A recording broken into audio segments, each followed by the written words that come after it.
If you haven't heard about Anchor, it is the easiest way to make a podcast. Let me explain. Lawful Stupid just jumped over. First of all, it's free, and we love that. Secondly, there's creation tools that allow you to record and edit your podcast right from your phone or computer, wherever you're at, all on the go. Anchor will also distribute your podcast for you. There are a lot of other vendors out there, a lot of platforms that they will make sure your podcast gets to. So it can be heard on Spotify, Apple Podcasts, and many more. And you can make money from your podcast with zero minimum listenership. It's everything you need to make a podcast all in one place. So download the free Anchor app or go to anchor.fm to get started.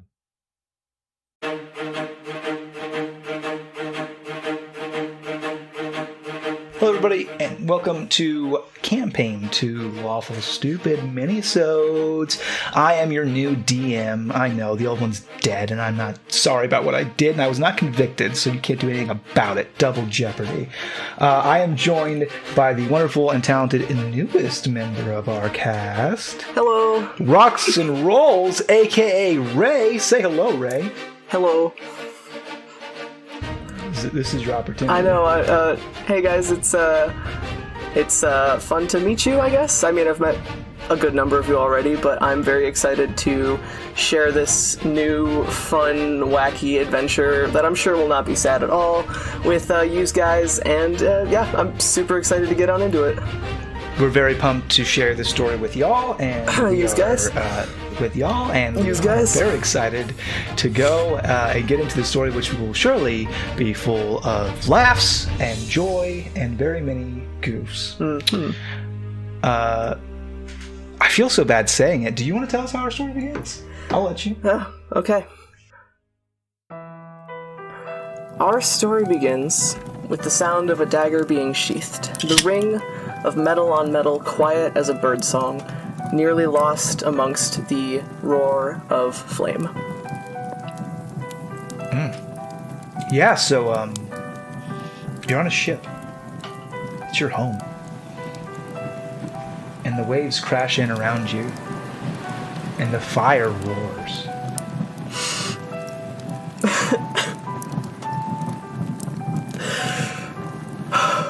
Lark.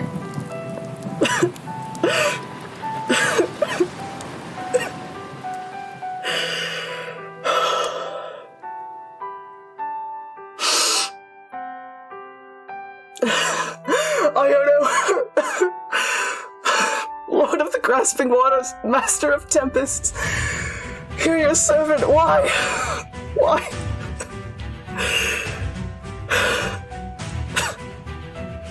It occurs to you that Ayano might have no jurisdiction here because, very new for you, this destruction didn't come from the sea.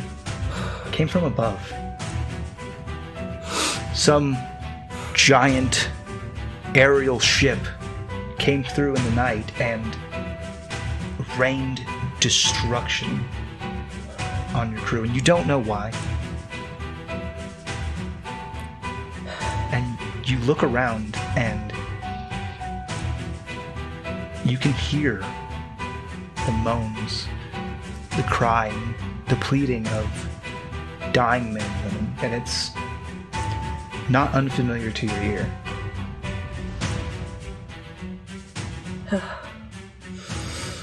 I have work to do. You don't know why you're unharmed. And you look around in utter devastation. To the very foundation of the ship is it rocked and destroyed, and you kind of have to leap and hop from unsteady piece of ship to the next as you make your way across what's left of this deck. And who's the first person you see? It's gonna be Val.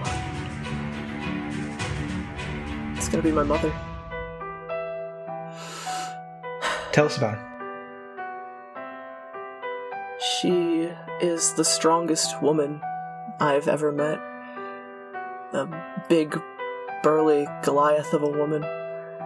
And thank the gods, it looks like she died in battle. But just next to her I see Lark. my brother of sorts. Oh, Lark. Perry, is that you? Yes. What? The sunset looks beautiful, doesn't it? I can't see anything. And you look, and he has a large, marring wound across his eyes, which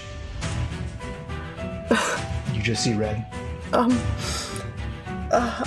gonna look around the ship, but I don't see anyone. Our ship's leech went down very early on in the battle. Lark, Marlowe's on his way. Can you just hold off for just a couple minutes? Just breathe. I'm right here. Yeah. What was that? Nothing too bad. Just, merchants, they found us, Lark. They found us. It'll be okay. Did we get him? Yeah, we won. Did we get him? We won. I think my eyes are pretty bad, but my chest, it's really hard to breathe, Perry. I look at his chest. Is there anything I can do? I mean, he's just got like a large jutting piece of wood sticking out of his left side, which presumably is lung, underneath of his heart. Lark, do you remember when we were children, that song that Val used to sing? I don't remember the words, but it was about the sunset and a horizon that you never reach, but always dream of. And as I'm saying this, I'm reaching behind my back and unsheathing my dagger. Do you remember the words at all? Now he lays to sleep. His burning rage is quieted. Now he... it hurts to sing, Perry. I know, okay. Just lay back. The healers are coming. And I'm going to, as gently as I can... I think he kind of like half smiles. I've heard that one before. I'm sorry.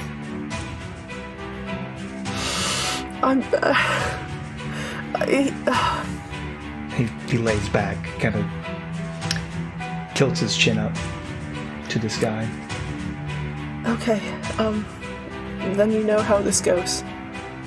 And I'm going to pull out the wineskin that I keep full of salted water. And I'm going to put it to his lips. He drinks super heartily. I deliver you to the waves. It has been an honor and a joy to know you, my dear brother.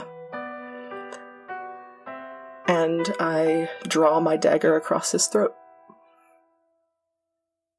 There are some brief reflex shuddering, and then eventually stillness and quiet.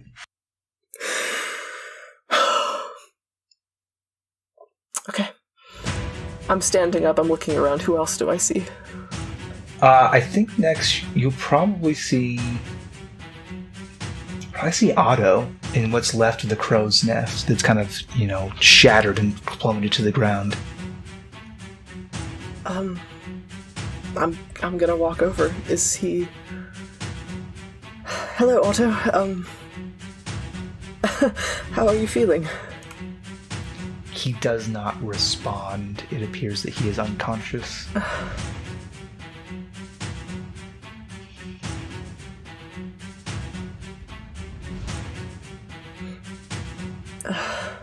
No.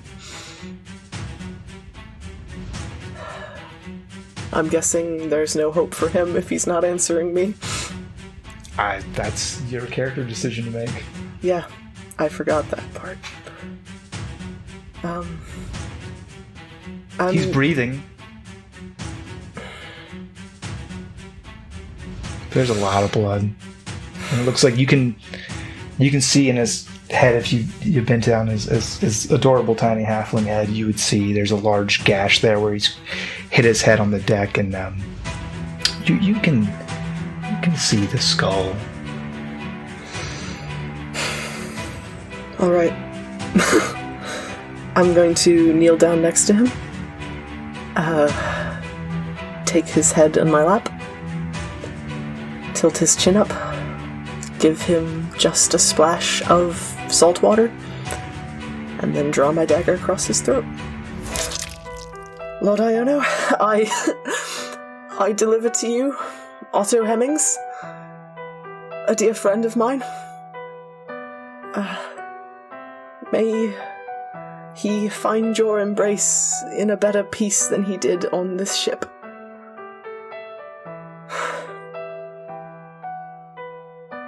And I close his eyes as best I can. You do that, and he looks like they do. You like to say that it's them at peace, but and then you can smell it.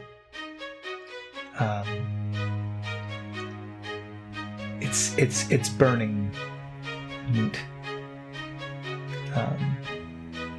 It's not a smell unfamiliar to you. You've been in this pirate business for long enough, but you know what it means. As you can see, a number of figures in the flames that are slowly encroaching upon the captain's quarters. The cabin, they're the only private cabin on the ship.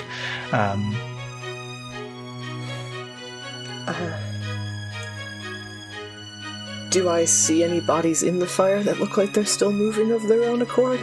No, nothing. You see a number of bodies whose rough size and shape you could guess at who these were. You see like a small, stout figure that you can almost imagine as Rin.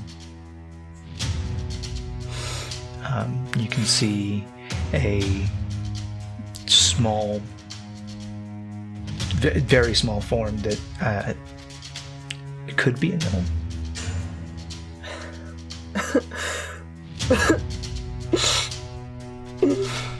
Alright.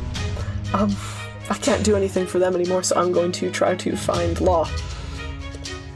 Your best bet would be the captain's cabin, which is, like, as I said, rapidly being engulfed in flames. If you act, you would need to act quickly. I'm running there.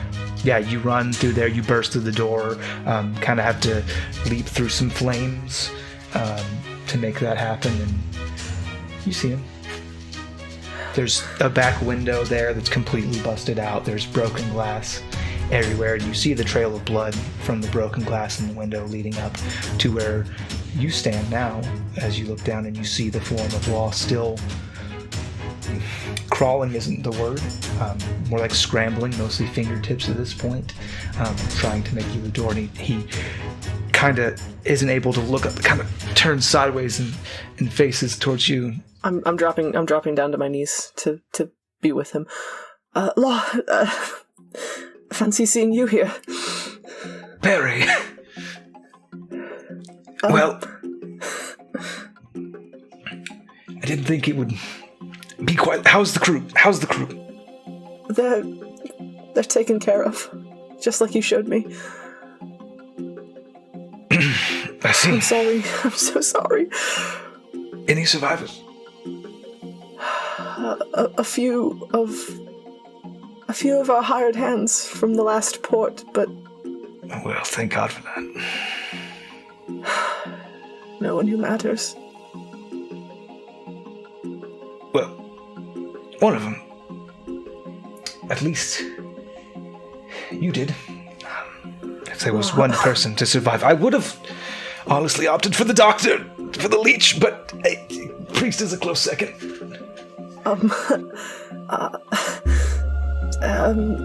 Can I see? Sure thing. And he kind of just lets you.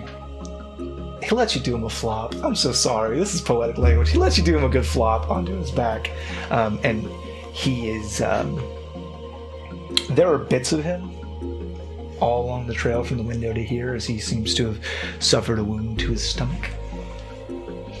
And then dragged himself across broken glass in an attempt to make it to his crew outside. Well, I'm sure you always wished you would go down with the ship, but I'm afraid it's not sinking that fast. Well, you can tell the bloody thing to hurry up. I can. Of course I could. Where the hell is Casey? I shall have her shot for her insubordinance. I'm sure she wouldn't appreciate that very much. It's not, she's not the one steering us into the water. Well, then she's abandoned her post. Can I rely on you to do your job? Mm-hmm. Absolutely.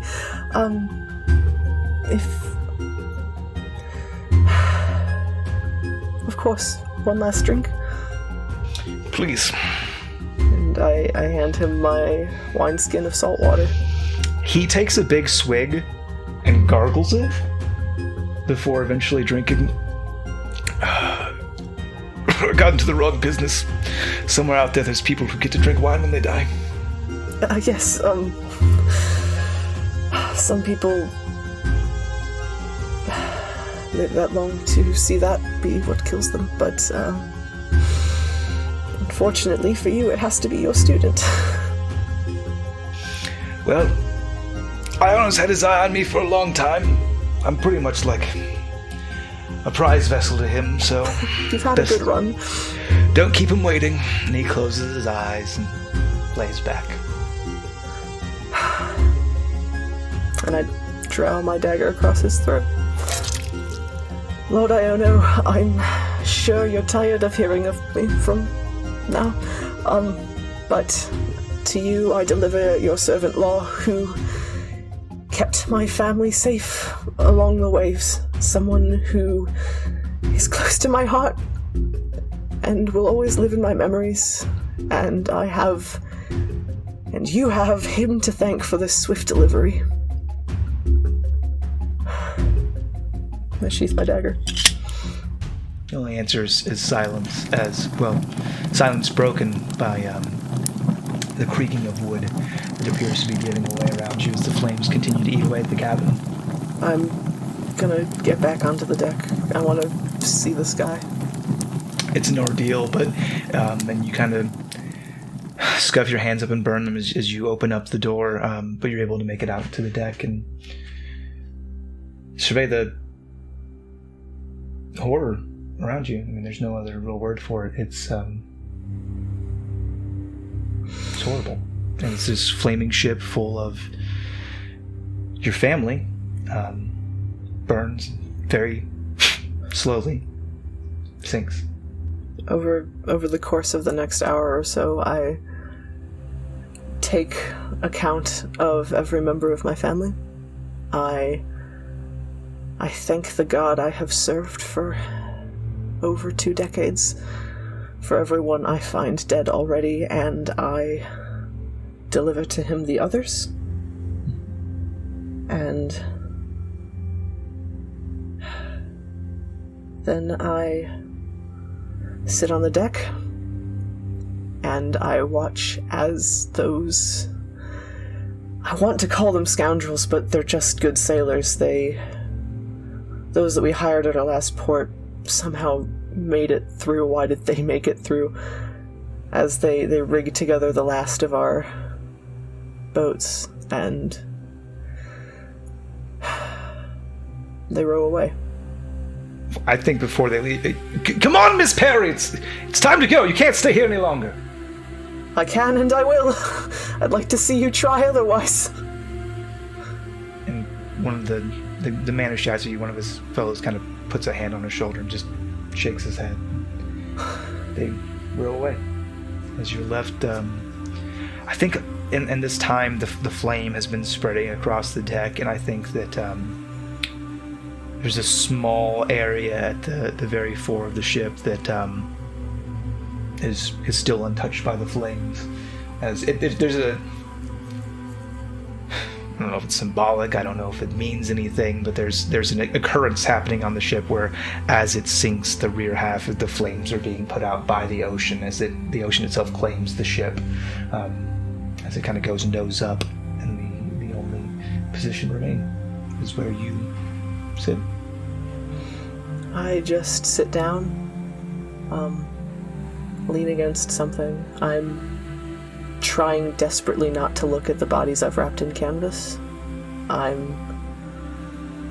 Whenever I had to bury a friend at sea before, I had help hefting the bodies over the side, and I don't think I'm strong enough to do it by myself. So it'll happen on its own. And I just sit. I'm watching the sunset, what I can see around the smoke. And I'm just going to wait. I don't know what for, but I know you've claimed all of my friends today. Every single person who I loved and cared for. And you don't have the decency to take me. I've been your priest for how long? I have slit so many throats for you. I have delivered sailors to your watery embrace, so they didn't die under the banner of some god of war. But fine, this is what I deserve.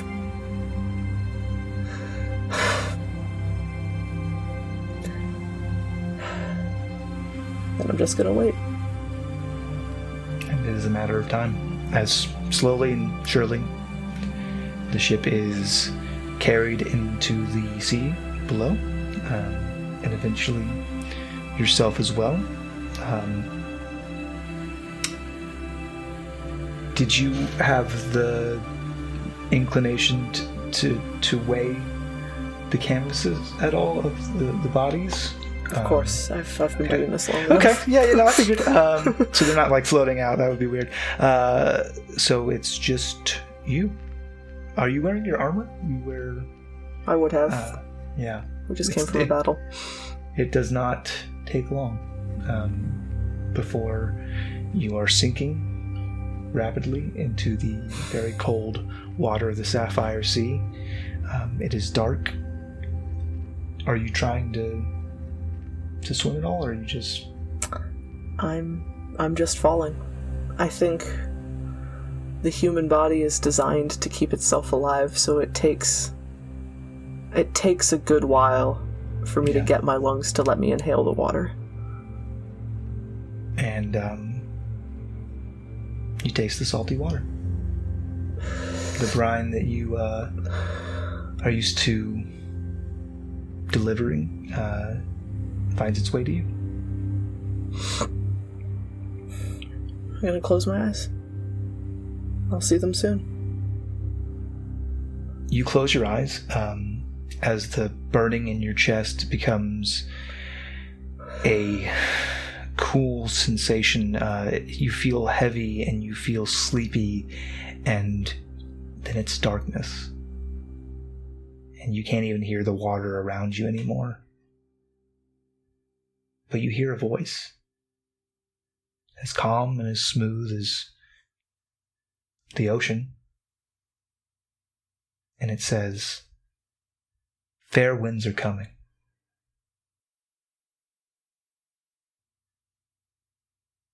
And you wake up.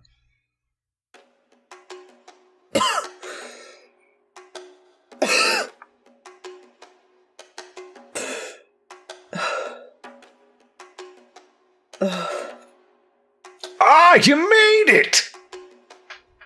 And you look over to see a small dwarven man wearing a very, very, he looks like he's wearing what you know as, not a real pirate would wear. He's wearing, the big hat with the feathers and the plumage and he looks like he's wearing a pirate costume. Nobody would actually wear that. That's not sensible at sea. And he goes, you made it! Hello? Hello to you! Do I know you? Not at all. Well, pleasure to make your acquaintance. My name's Peregrine. Where am I? We're at the menagerie. I'm Tap, Admiral Tap. You may have heard of me. Pleasure to meet you. Oh. The menagerie? Yes, happiest place on Earth. Well, bold statement. I'm gonna look around a little bit more. I'm assuming I'm in the water by a dock. Absolutely not at all. Oh, where am I? What do I see?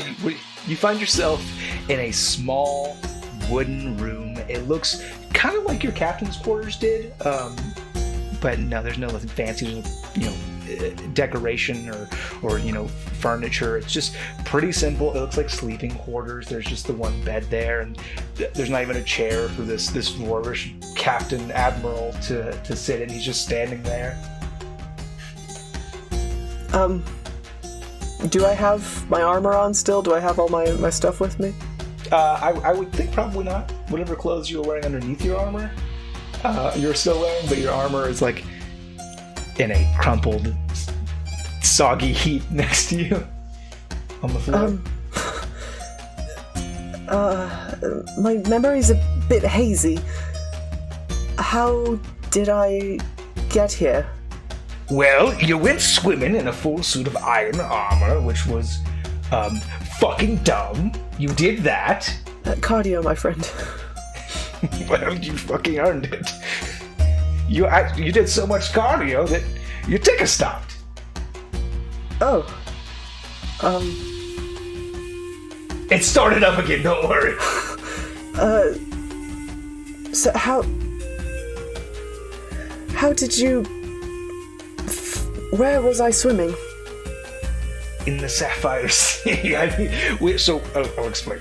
So, we here at the menagerie have to eat just like you do. Well, yeah, just like you do, presumably. We eat a lot of fish.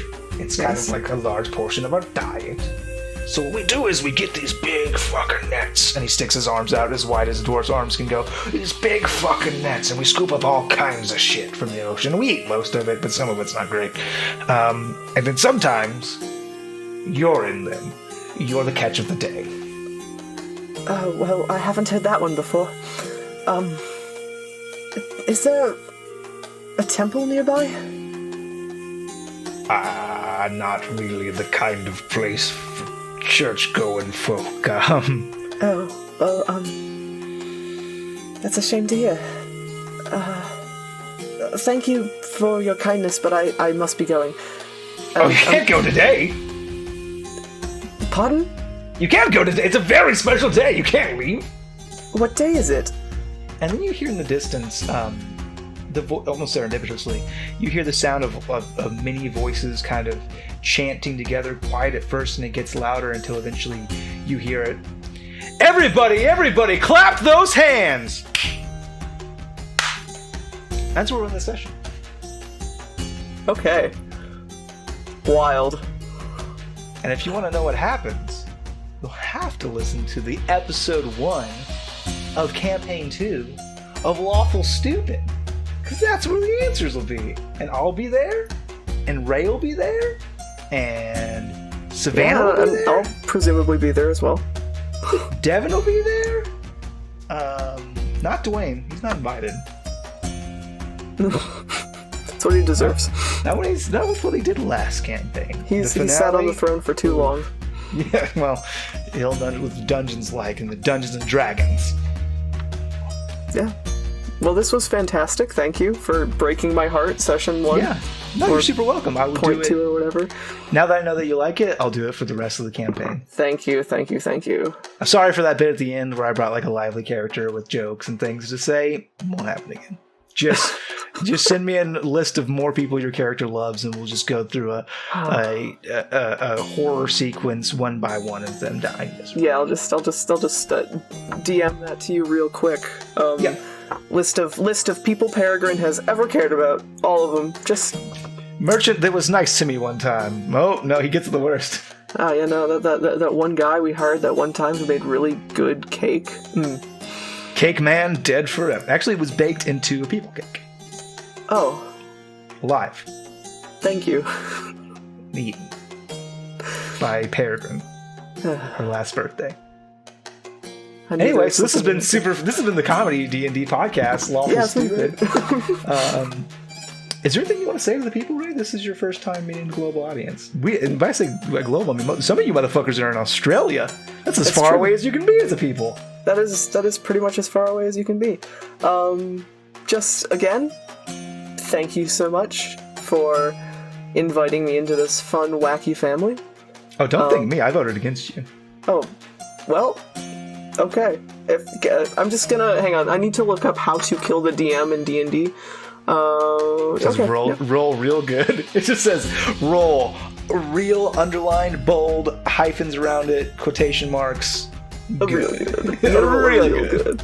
But yeah, thank you for having me on. Thank you, dear listeners, for taking the time out of what I'm sure is your busy, busy schedule to listen to this.